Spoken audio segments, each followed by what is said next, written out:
Good morning বন্ধুরা, কেমন আছো তোমরা সবাই? আশা করি ভালো আছো, সুস্থ আছো। আমিও ভালো আছি। নতুন একটা সুন্দর সকাল নিয়ে আবারও চলে এসেছি। সকাল না, এখন অনেকটাই বেলা হয়ে গেছে, তোমার 11টা বাজতে চললো। ব্ল্যাঙ্কেটটা রোদে দিয়েছিলাম, তো রোদ হয়ে গেছে, মানে একটু গরম হয়ে গেছে, তাই তুলে নিলাম।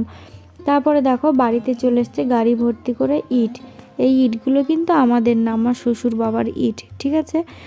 তো আমার শ্বশুররা দেখতেই পাও একটা ভাঙাচোরা ঘরে থাকে, ঝড় জল অনেক, মানে ঝড় জল যায়, প্রচুর কষ্ট হয়, মানে জল পড়ে ঘর দিয়ে, তিরপল দেওয়া উপরে, টালির ঘর দেখতেই পাও, তাও ভাঙাচোরা, এদিক ওদিক দিয়ে ছাট আসে, বৃষ্টির জল পড়ে।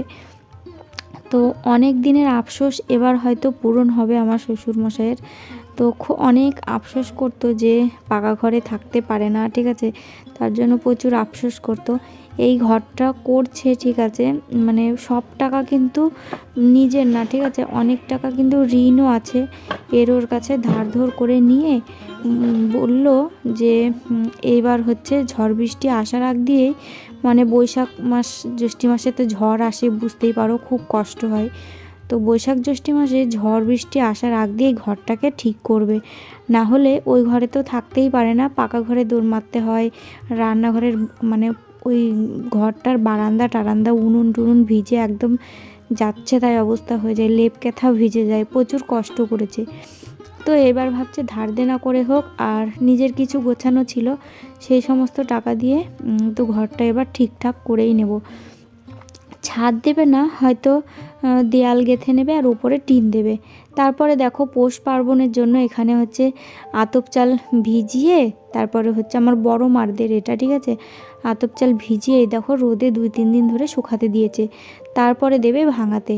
আর আতপ চাল ভিজিয়ে ধুয়ে তারপরে শুকিয়ে রোদে দিয়ে তারপরে যদি ভাঙাই, তাহলে কিন্তু খুব সুন্দর হয়, আর পিঠে করার সময় কালারটাও খুব সুন্দর সাদা হয়। আর দেখো এখন হচ্ছে তোমার 12টা বেজে গেছে, আর আমি জল গরম বসিয়েছিলাম, স্নান করব। এই জিনিসটা মানে 8 বছর থেকে আছে জন্য জল গরম করে মানে স্নান করতে পারি আর কি। ঠান্ডা জলে স্নান করতে হয় না, কষ্টটাও একটু কম হয়। এই জিনিসটা একজনের সারতে দিয়েছিল, দিয়ে আর এই জিনিসটা নিয়েছিল না, ঠিক আছে। অনেক পুরনো তো, মানে নষ্টই হয়ে গেছিলো। অরিত্রীর পাপাকে বলেছিল মানে সারাতে পারলে তুই নিয়ে নিস, অরিত্রীর পাপা আবার সারিয়ে নিয়েছিল। তো দেখো আমি স্নান করে আসলাম, স্নান করে এখন চলো যে ভিজে জামা কাপড় চোপড়গুলো মেলে দিই। আজকে না তেমন কিছু তোমাদের সাথে শেয়ারই করতে পারলাম না, না পারলাম রান্নাবান্না শেয়ার করতে, না পারলাম সকালবেলাকার কাজকর্ম শেয়ার করতে। প্রতিদিন খুব কষ্ট হয়ে যায় তোমাদের সাথে ডেলি ডেলি রোজ রোজ ভিডিও দিই না, প্রচুর কষ্ট হয়ে যায়। তো তবুও পারি, মানে যেটুকু পারি তোমাদের সাথে শেয়ার করার চেষ্টা করি। তোমরা ভিডিওটা কিন্তু অনেক কষ্ট করে করা, ভিডিওটা প্রথম থেকে শেষ অবধি দেখো।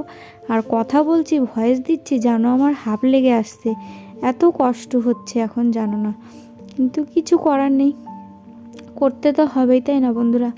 তো দেখো মেয়েকেও স্নান করিয়ে দিয়েছি আর আমিও করে নিয়েছি।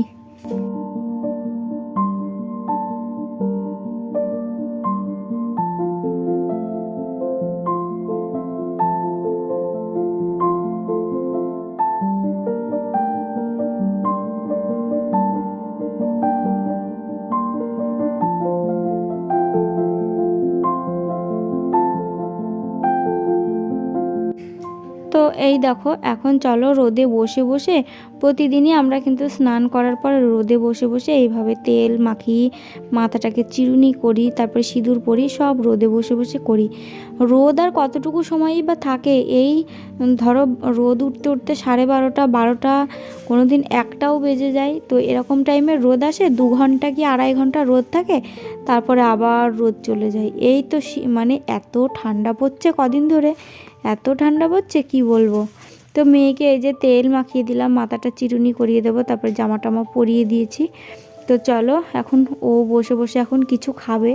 তো কি খাবে বলো তো, ও ঠাম্মির সাথে গেছিলো, মানে বাজারে গেছিলো সকালবেলায়, তো বাজার থেকে লুচি নিয়ে এসেছিলো। লুচি পরোটা খেতে আমার মেয়ে খুব ভালোবাসে, কিন্তু ওইসব জিনিস তো খাওয়াটা রোজ রোজ উচিত না। আমার মেয়ে যেগুলো বাজে একদম খাওয়াটা উচিত না সেই সব জিনিসই পছন্দ করে, আবার বারণ করলে জেদ করে, কি করব, তো ওই দেখো ও দৌড় মেরে চলে গেল লুচিটা আনতে, লুচি আর তরকারি। ওর বাবার সাথেও যদি প্রায় দিনই বাজারে যায় না, ও লুচি নিয়ে আসে, না হলে পরোটা নিয়ে আসে, এইসব জিনিস নিয়ে আসে। আর আমার না খুব রাগ হয়ে যায়, সেই কবেকার তেলে ভাজা লুচি পরোটা ওসব জিনিস খাওয়াটা ঠিক না। তো দেখো মাথাটা চিরুনি করে নিচ্ছে, আর চুলটা প্রচণ্ড বড় হয়ে গেছে। চুলে জট ছাড়াতে গেলেও এই শীতকালে না বিরক্ত লাগে, জানো না তো। তো কিছু করার নেই, চুল তো কাটা যাবে না। তো চলো মাথাটা হাসড়ে নিই বসে বসে।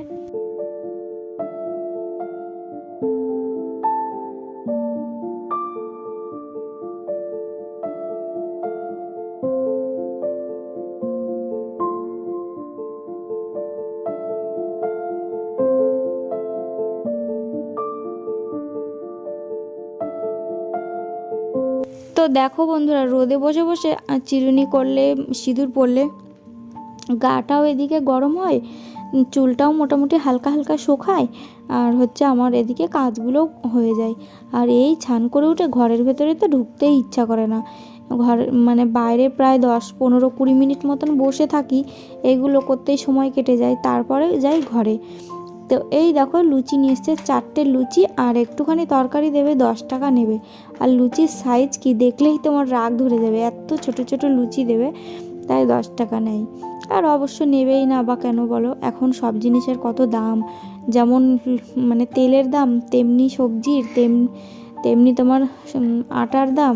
তো নিতে তো হবেই, সব জিনিসেরই দাম বাড়ছে, আর এগুলোরই বা দাম কেন বাড়বে না বলো তো।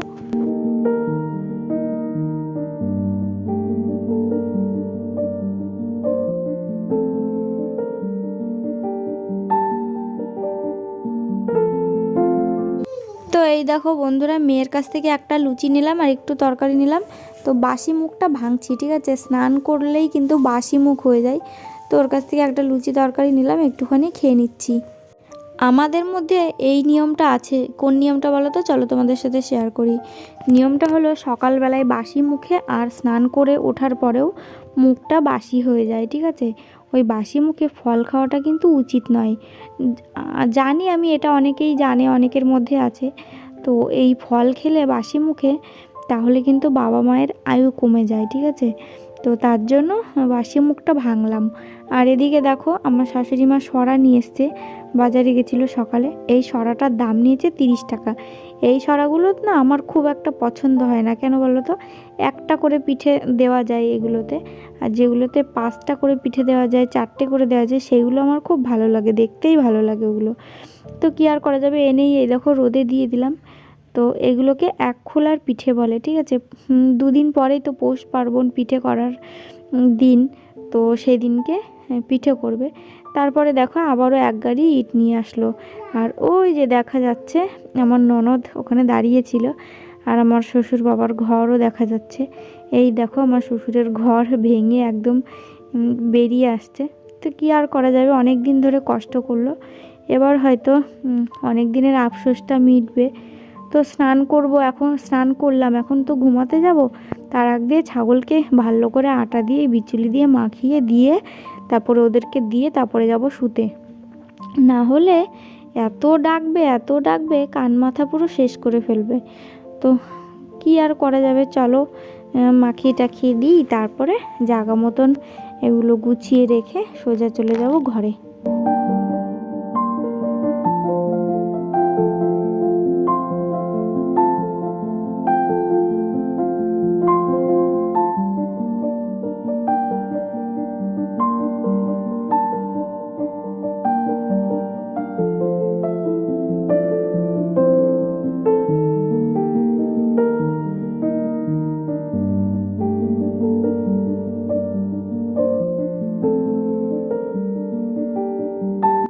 আজকে আমি রান্না করেছিলাম, এই দেখো ভাত রান্না করেছিলাম, ভাতটা বেড়ে রেখেছি। প্রতিদিন রুই মাছ নিয়ে আসে, আর রুই মাছের থেকে একটু তেল দিয়েছিল, তো তেলটা দিয়ে আলু দিয়ে একটু ভাজা ভাজা করেছি পেঁয়াজ দিয়ে।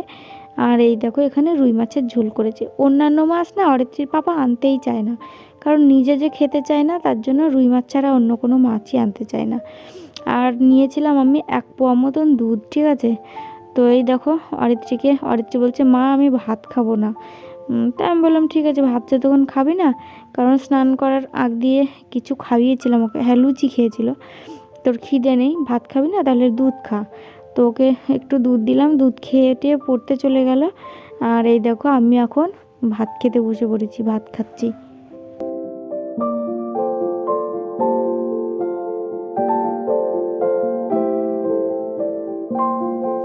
ভাত খেয়ে ঘরে এসে দেখছি সব বোতলগুলো খালি। ওষুধ খাবো যে সেই জলটুকুও ভর্তি করা নেই, তাই বোতলগুলো সব কটা বোতল মানে একটা একটা করে ভর্তি করে নিচ্ছি। আর এই ঢপটা কেনার জন্য মানে এত সুবিধা হয়েছে, মানে জল ভরতে আর কষ্ট করতে হয় না। আগেও তোমরা দেখেছো যে আমি কত কষ্ট করে ঢপ মানে কাত করে করে হাঁড়িতে হোক বা বাটিতে হোক করে করে ঢেলে ঢেলে বোতল ভরতে হতো। তারপরে একটা মেশিন কিনলো, সেই মেশিনটা তো কদিন গেল, তারপরে নষ্ট হয়ে গেল। দামও নিয়েছিল 200 না 300 টাকা দাম নিয়েছিল, নষ্টও হয়ে গেল। আর এটা দেখো কারেন্টও লাগে না, চার্জও দিতে লাগে না, কত সুন্দর, জলও আবার কত সুন্দর তাড়াতাড়ি ভরা হয়ে যায়। তো চলো, দুপুরবেলায় তো ভাত খেলাম, দুপুরে ভাত খাওয়ার পর ওষুধটা তো আছে, ওষুধ দুটো খেয়ে নিতে হবে। তো চলো খেয়ে নিই।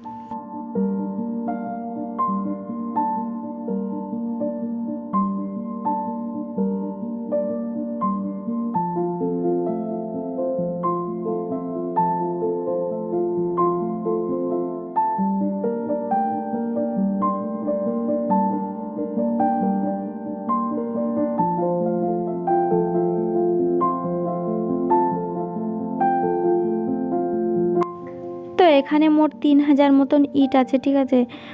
দেয়াল গাঁথবে, ওপরে শুধু টিন দেবে। তারপরে অরিত্রীর পাপা সকালবেলায় 120 টাকা দিয়ে মুরগির এই খাঁচাটা কিনে নিয়ে এসছে, কারণ 4-4টে মুরগি তো।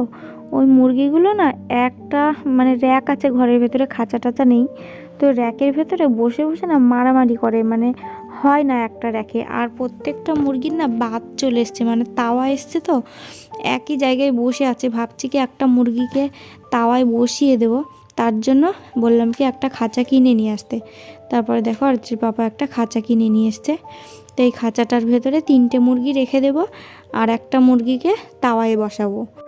তো তাই জন্য আমি খাঁচার ভেতরে বিচুলি দিয়ে ভালো করে বিচুলিগুলো পেতে দিলাম। তারপরে আমি 3টে মুরগি নিয়ে এসে এর ভেতরে দিয়ে দেব, তারপরে ঘরে ভালো করে ঢেকে রেখে দিয়ে আসবো।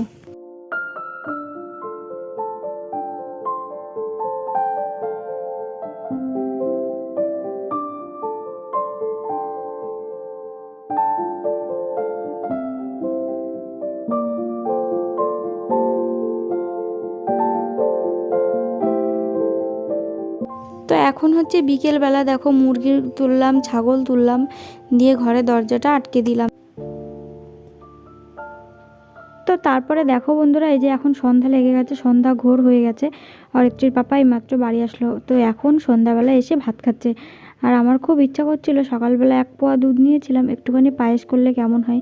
তো দেখো নিজের ঘরের আতপ চাল দিয়ে, তো এই দেখো আতপ চাল দিয়ে মানে অল্প কটা চাল নিয়েছি, তারপরে 1 পোয়া দুধ। তো ওই দুধটুকু দিয়ে ভাবছি কি একটু পায়েস করব। আর চালটা জানো তো ধুয়ে নেব না, ধুয়ে নিলে নাকি সব সেন্ট চলে যায়, তার জন্য ধুয়ে নিলাম না। তো এই দেখো গ্যাসে বসিয়ে দিলাম। আমি না পিঠে পায়েস টায়েস এত ভালো খুব একটা করতে পারি না, কোনো রকম পারি।